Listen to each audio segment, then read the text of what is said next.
Saudara, akankah pelaksanaan PPDB di Kota Makassar dapat berjalan dengan baik dan tanpa hambatan? Apalagi saat ini terjadi polemik ya, contohnya di DKI Jakarta terkait dengan jalur zonasi ketika ada calon siswa yang jarak rumahnya sama dengan siswa lainnya dengan sekolah. Yang diprioritaskan adalah yang memiliki usia yang lebih tua. Sebenarnya bagaimana penjelasannya terkait ini? Saya ingin bertanya ke Ibu Amalia Malik, seperti apa?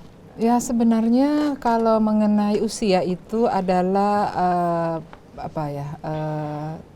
yang istilahnya jalur yang paling terakhir lah. Apabila memang benar-benar ada sama jarak, ya baru bisa kita mengambil yang lebih tua. Alasannya? Itu jalan yang terakhir. Memang sudah itu aturannya. Iya.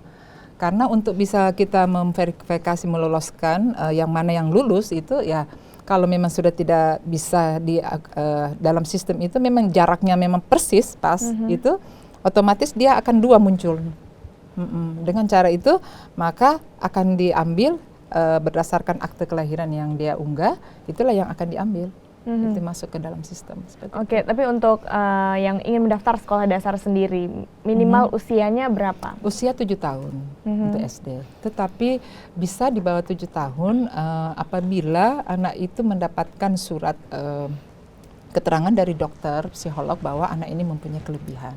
Oke, bisa. Seperti itu bisa. 6 tahun bisa? Bisa. Yang penting dia ada surat ada keterangan. Surat keterangan. Untuk SMP sendiri? Untuk SMP enggak ada. Oh, bebas. Setelah lulus bisa langsung daftar ya? Langsung mendaftar. Oke, kecuali SD ya. Untuk SD saja. Kemudian usia itu pun kalau jaraknya sama. Iya, itu pun memang mereka harus unggah akte kelahirannya karena kita harus bisa melihat.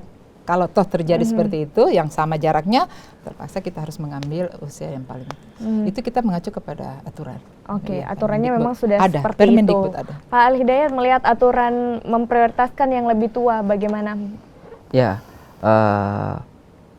saya pikir yang diprioritaskan bukan yang tua, diprioritaskan adalah zonasinya. Pertama zonasinya, tapi kemudian siapa yang, karena ada persis sama jaraknya, yang diprioritaskan adalah tua. Itu variatif yang dilakukan oleh Dinas Pendidikan dalam konteks prioritaskan orang tua, yang lebih tua. Tapi menurut kami sejati-jatinya adalah yang mana lebih dekat dari sekolahnya. Karena tidak mungkin jaraknya itu persis sama. Ketika satu rumah sama sekolah, sama umur, itu bisa dipertimbangkan.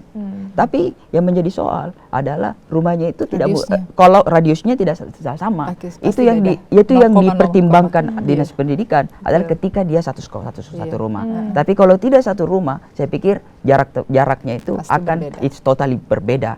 Nah, itu menurut kami itu terobosan baru yang dilakukan Dinas Pendidikan, dan kami di DPR di Kota Makassar sangat mengapresiasi dalam pandemi ini cepat tanggap dalam membangun secara teknisnya yang memang di Indonesia kita belum ada. Menurut kami sistem pendidikan dalam kondisi kebencanaan. Jadi pendidikan ini harus memang tegak kokoh dalam kondisi bencana. Nah, sekarang tidak ada. Nah, salah satunya yang menjadi patron yang dilakukan adalah lewat daring, teknologi yang secara otomatis dilakukan oleh Pemda. Nah, artinya kami sangat mengapresiasi itu dalam konteks zonasinya.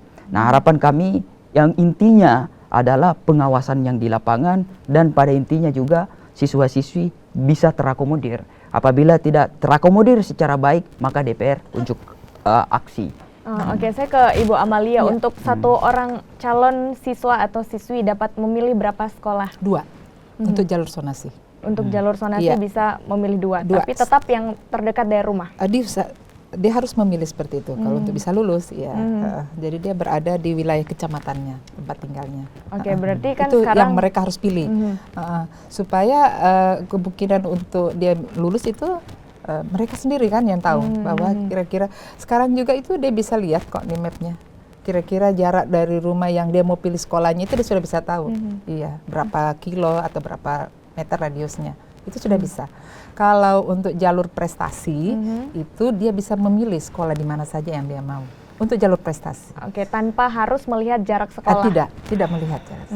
Jadi sekolah yang dia inginkan itu boleh dia daftar. Seperti itu. Untuk jalur afirmasi Kalau dan yang lain? afirmasi kita tetap berdasarkan sonasi, karena kalau dia tidak kita lock berdasarkan sonasi akan menjadi timbul masalah baru, karena dia nanti tinggalnya sini, dia lulusnya di sana akan jadi masalah.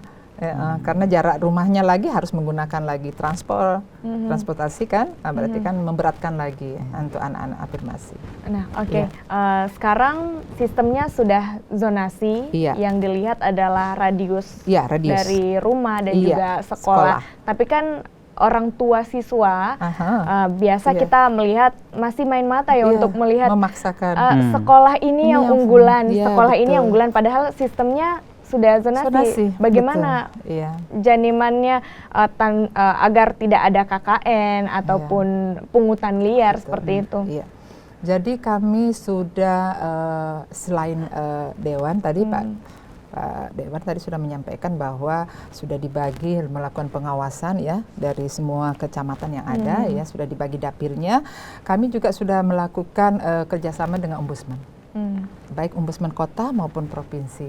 Jadi pengawasan itu mereka juga bisa langsung menyampaikan kepada Ombudsman, bisa juga melakukan kepada kami pengaduan.